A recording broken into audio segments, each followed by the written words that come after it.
Para entendermos os pensamentos de alguém quando ele está em um monte de cinzas, precisamos antes conhecer suas atitudes quando ele estava no topo da montanha. O livro de Jó se abre com um retrato que é a materialização do sonho do Antigo Oriente e até dos nossos dias.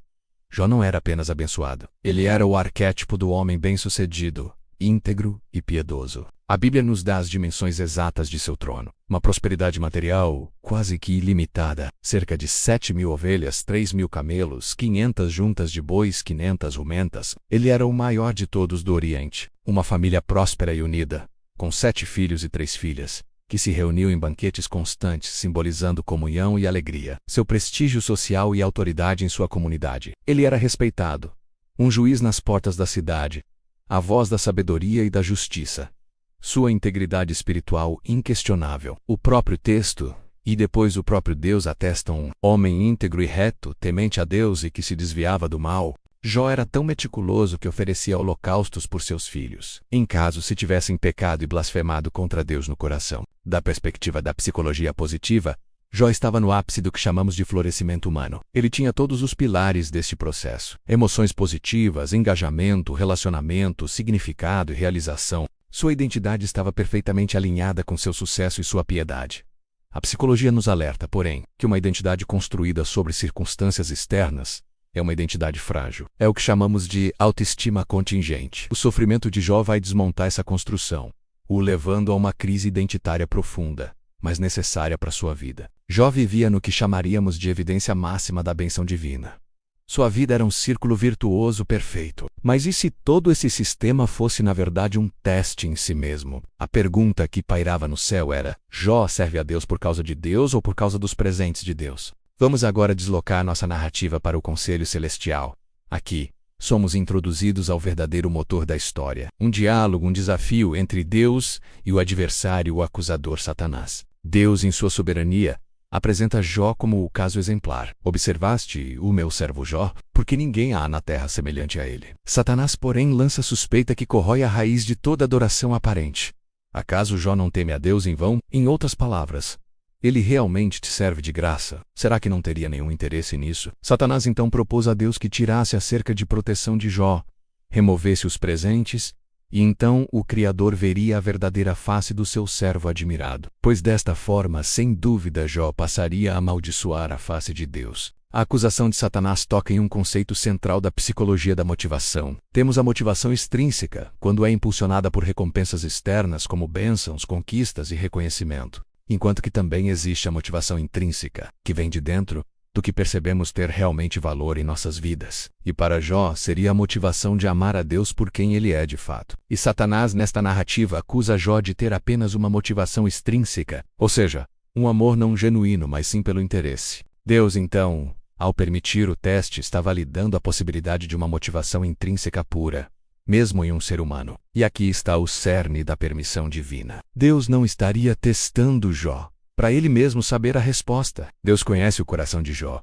O teste seria uma demonstração cosmológica. O Criador, em sua confiança na obra de sua própria graça no coração de um homem, permitindo que a integridade dessa obra seja manifestada publicamente. A pergunta de Satanás era uma calúnia contra a natureza do relacionamento de Deus com seus filhos. Então Deus autoriza o sofrimento para reivindicar tanto sua glória quanto a autenticidade da fé que ele mesmo concede. E então, o véu de proteção é levantado. Em um único dia, uma avalanche de catástrofes absolutas se abate sobre Jó.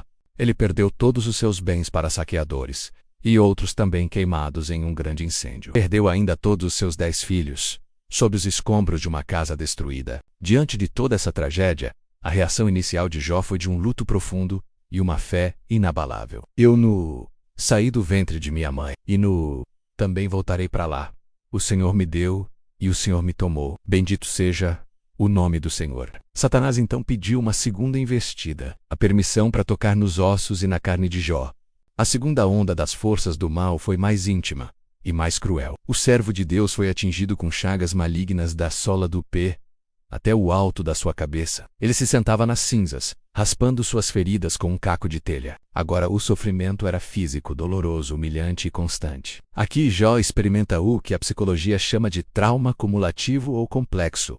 Não foi um evento único, mas uma cascata de perdas catastróficas que exauriram todos os mecanismos de enfrentamento de Jó.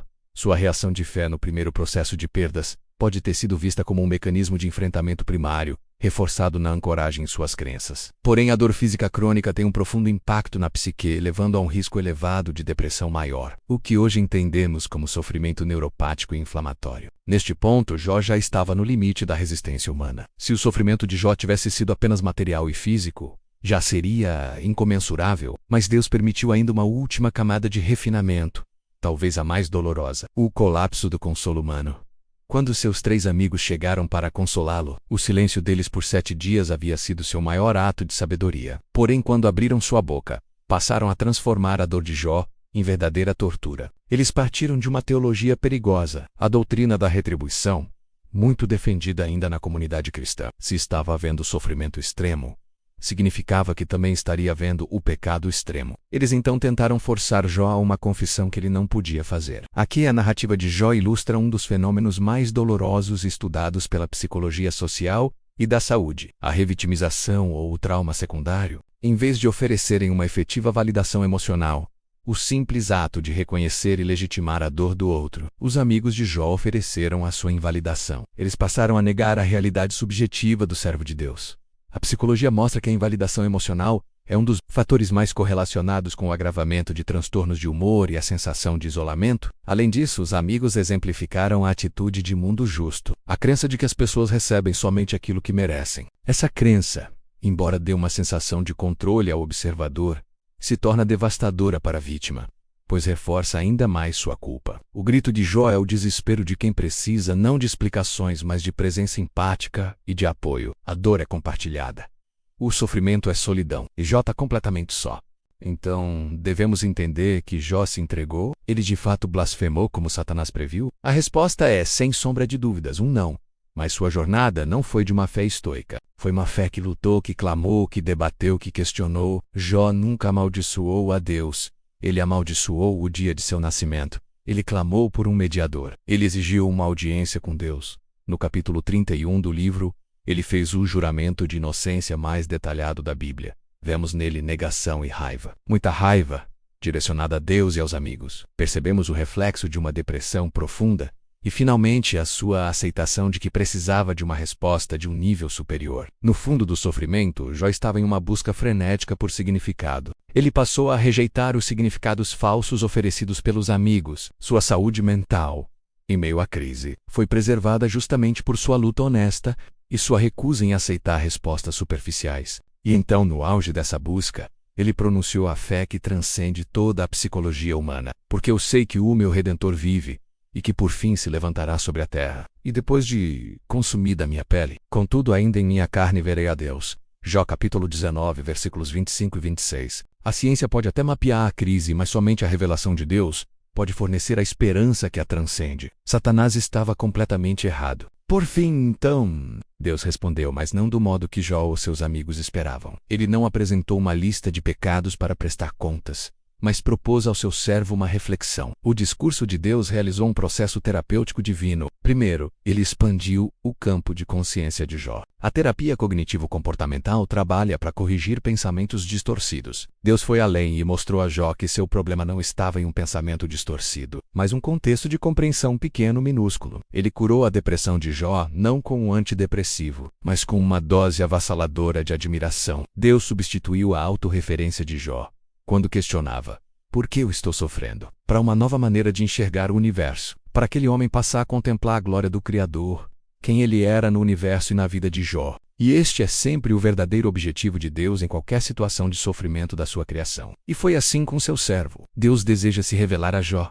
pois antes, Jó conhecia Deus apenas por ouvir falar. Não havia ainda tido uma experiência sobrenatural com o seu Criador. No sofrimento, no poço, Jó foi totalmente esvaziado. E nesse vazio, Deus se revelou como o Deus soberano, majestoso e livre, cujos caminhos são insondáveis, mas cujo caráter é digno de confiança. Então a resposta de Jó foi: eu me abomino e me arrependo no pó e nas cinzas. Foi o ápice da humildade cognitiva, o reconhecimento dos limites do próprio entendimento. O sofrimento levou Jó do conhecimento sobre Deus para o encontro com Deus. É por isso que o fundo do poço ensina muito mais do que o topo da montanha. No topo, celebramos nossas conquistas, enquanto que no poço, quando tudo nos é tirado, descobrimos o que realmente temos.